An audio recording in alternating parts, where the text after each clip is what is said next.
Lesson 43. Are there strangers in space? First listen and then answer the following question. What does the uniquely rational way for us to communicate with other intelligent beings in space depend on? We must conclude from the work of those who have studied the origin of life that given a planet only approximately like our own, life is almost certain to start.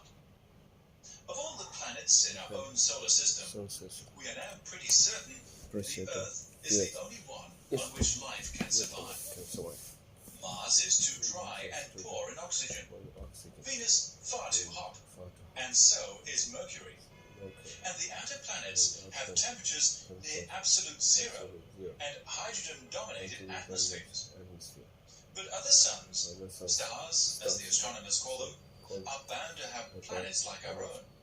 And as the number of stars in the universe is so vast, this possibility becomes virtual certainty.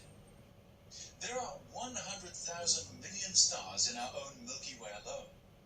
And then there are 3,000 million other Milky Ways or galaxies in the universe.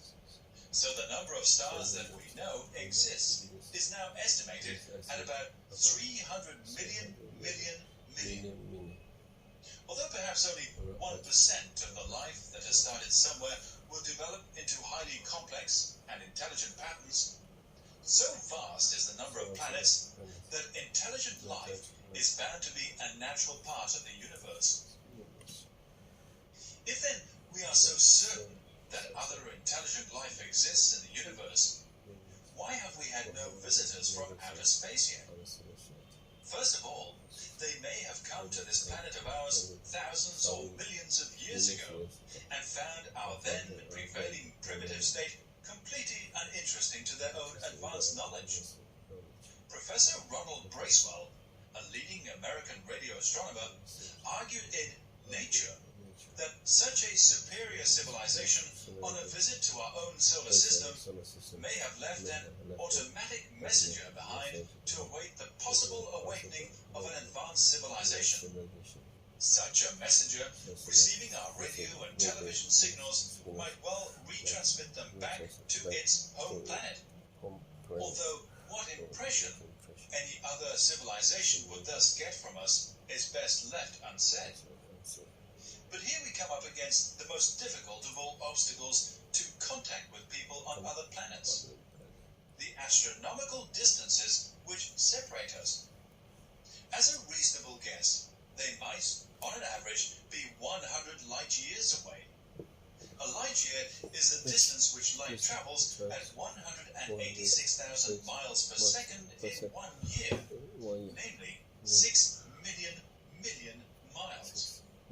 Radio waves also travel at the speed of light, and assuming such an automatic messenger picked up our first broadcasts of the 1920s, the message to its home planet is barely halfway there. Similarly, our own present primitive chemical rockets, though good enough to orbit men, have no chance of transporting us to the nearest other star, 4 light years away, let alone distances of tens or hundreds of light years. Fortunately, there is a uniquely rational way for us to communicate with other intelligent beings. As Walter Sullivan has put it in his excellent book, We Are Not Alone, this depends on the precise radio frequency of the 21 centimeter wavelength, or 1,420 megacycles per second. It is the natural frequency of emission of the hydrogen atoms in space, and was discovered by us in 1951. It must be known to any kind of radio astronomer in the universe. Once the existence of this wavelength had been discovered, it was not long before its use as the uniquely recognizable broadcasting frequency for interstellar communication was suggested. Without something of this kind, searching for intelligences on other planets would be like trying to meet a friend in London without a pre-arranged rendezvous, and absurdly wandering the streets in the hope of a chance encounter.